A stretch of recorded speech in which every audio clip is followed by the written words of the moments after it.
Bonjour. Nous continuons dans cette émission Point de vue nos réflexions sur la souffrance. Réflexion faite il y a quelque temps de cela dans l'émission précédente. C'est un des problèmes majeurs de l'existence, nous l'avons dit, et nous le constatons. Personne ne pourrait le contredire. Et nous abordons ce sujet avec beaucoup de sensibilité et beaucoup d'empathie, bien qu'il soit pratiquement impossible pour qui que ce soit de souffrir exactement comme souffre un autre, peu importe la nature de sa souffrance. Mais nous l'abordons avec sensibilité parce que nous avons aussi souffert la mort de deux êtres chers dans des conditions irrationnelles. La foi est très souvent au pied du mur face à la souffrance inexplicable, irrationnelle. Je voudrais introduire cette réflexion très très limitée, parce que nous n'avons qu'une émission d'une douzaine de minutes, par ce livre de Elie Wiesel. Elie Wiesel, prix Nobel de la paix, juif hongrois, a connu les camps de concentration. Et alors qu'il était à Auschwitz et qu'il était séparé de sa mère et de sa sœur, eh bien, il nous dit que cette expérience a été traumatisante. Je lis dans ce livre, à la page 60, eh bien, ce qui est dit. « Jamais je n'oublierai, dit Wiesel, cette nuit, la première du camp qui a fait de ma vie une nuit longue et 7 fois verrouillée. Jamais je n'oublierai cette fumée, jamais je n'oublierai ces flammes qui consumaient pour toujours ma foi. Jamais je n'oublierai ces instants qui assassinaient mon Dieu et mon âme et mes rêves qui prirent le visage du désert. Jamais, dit-il, je l'oublierai. » Et Wiesel, dans ce livre, La Nuit, que je vous conseille d'ailleurs, nous raconte qu'un des moments les plus dramatiques de son expérience a été le moment où, en tant que prisonnier, il avait été obligé de regarder l'exécution d'un jeune enfant au visage d'ange.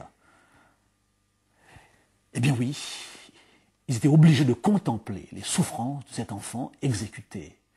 Et alors que l'exécution avait lieu, un vieillard s'est retourné en criant de toutes ses forces, mais où est Dieu? Et Wiesel nous raconte qu'au fond de lui-même, il y avait un sentiment qui apparaissait, il y avait un cri qui s'exprimait. Et dans ce cri disait tout simplement ceci: où est-il? Eh bien, le voici sur cette potence. Wiesel n'est pas chrétien. Mais en disant « il est là sur cette potence », il donne au problème de la souffrance la seule explication de la foi chrétienne.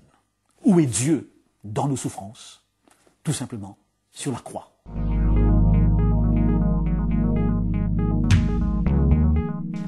Quelle est la place de la croix dans le christianisme? Elle est centrale, elle est fondamentale.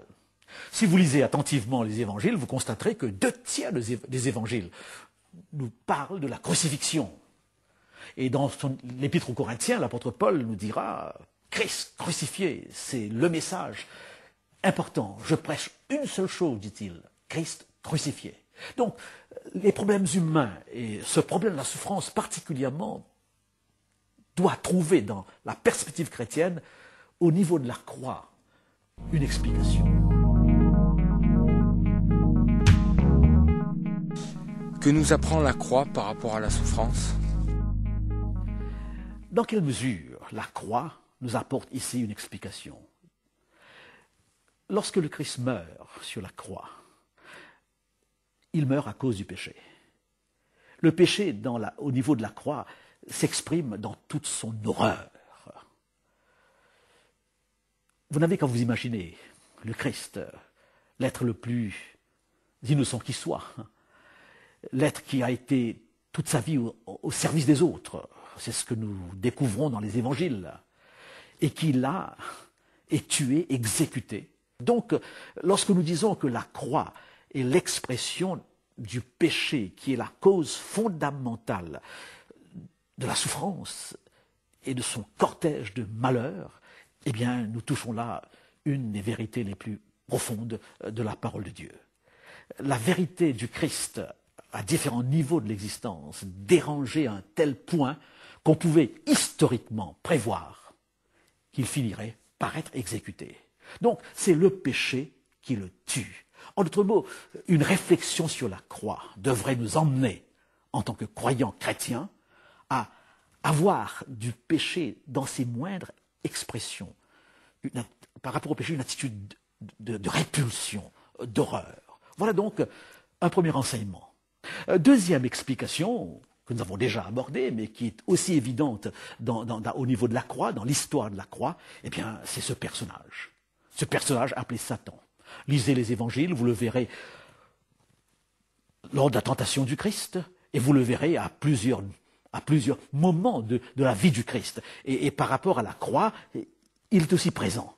Et le film de Mel Gibson, dont la théologie peut être discutée, le représente très bien, tantôt sous la forme, il rôde tout autour du jardin de Gethsémane, il rôde tout autour de la croix, et très souvent parfois sous la forme d'un enfant innocent.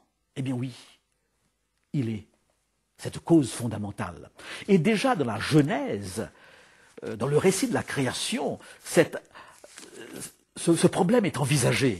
Cette situation est introduite au chapitre 3 du livre de la Genèse, et au verset 15, nous avons cette déclaration presque prophétique. Je mettrai de l'hostilité entre toi et la femme, entre ta descendance et sa descendance. Celle-ci t'écrasera la tête et tu lui mordras le talon. Il est question ici, n'est-ce pas, du diable, eh bien, dont l'hostilité par rapport à la femme, par rapport au peuple de Dieu, par rapport à la descendance de la femme, donc par rapport au Christ. C'est l'explication classique de ce texte, eh bien, du diable qui sera dans un conflit perpétuel avec ce descendant de la femme, à savoir le Christ. Mais je crois que nous pouvons continuer en disant que ça n'explique pas tout. Ce sont des éléments qui peuvent nous aider à comprendre le problème, mais nous n'avons pas là tous les aspects du problème.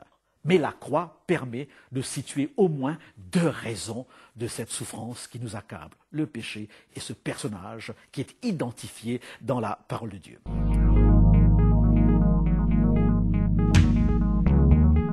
Comment Jésus a-t-il fait face à la souffrance? Le livre du prophète Ésaïe, au chapitre 53, nous apprend, nous le présente comme l'homme de douleur, habitué à la souffrance. Habitué à la souffrance, puisque la souffrance forme partie de notre existence. Il n'a pas été épargné.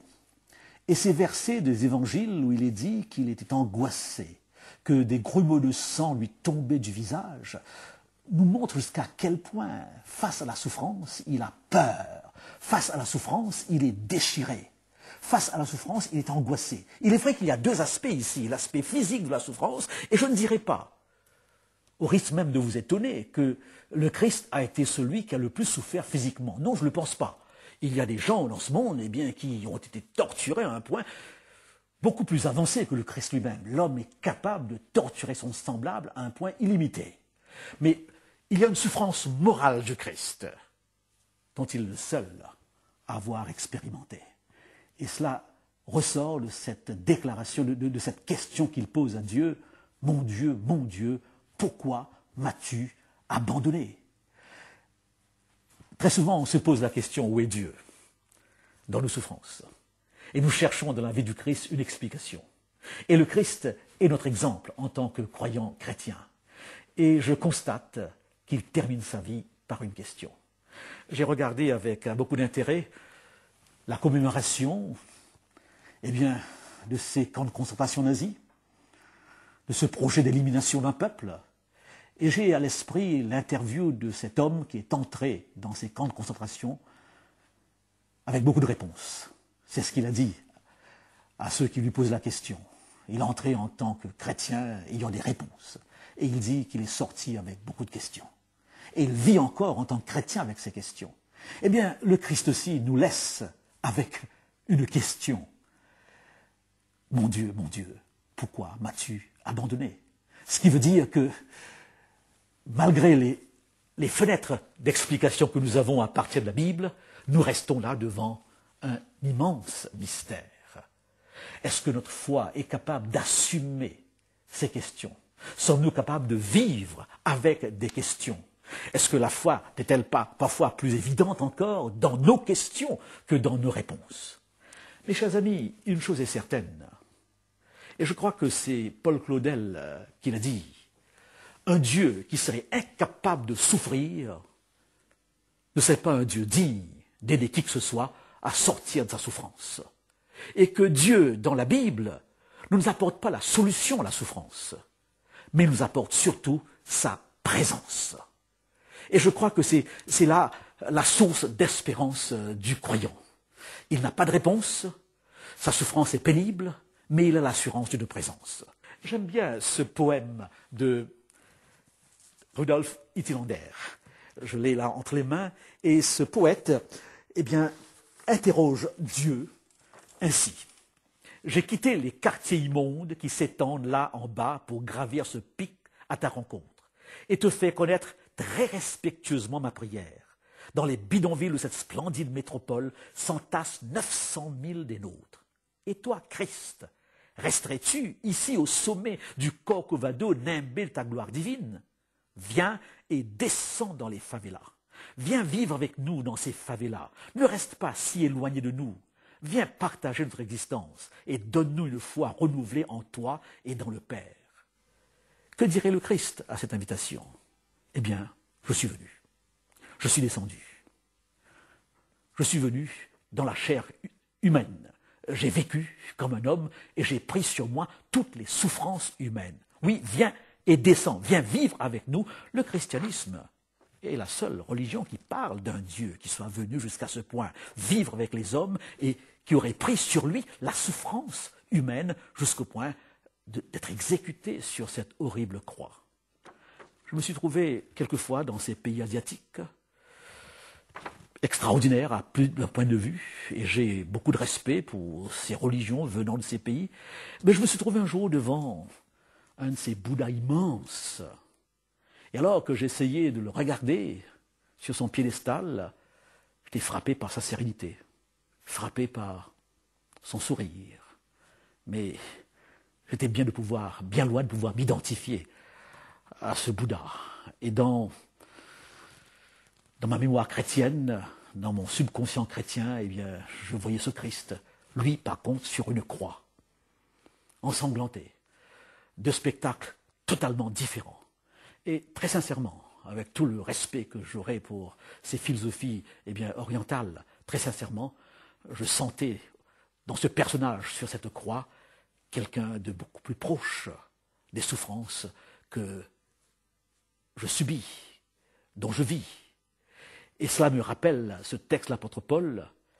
Il a souffert afin de pouvoir nous aider dans nos souffrances. Il a souffert afin de pouvoir nous comprendre. Il est solidaire avec nous dans nos souffrances. Au revoir, et je serai toujours très heureux de vous savoir à l'écoute de notre prochaine émission, Point de vue.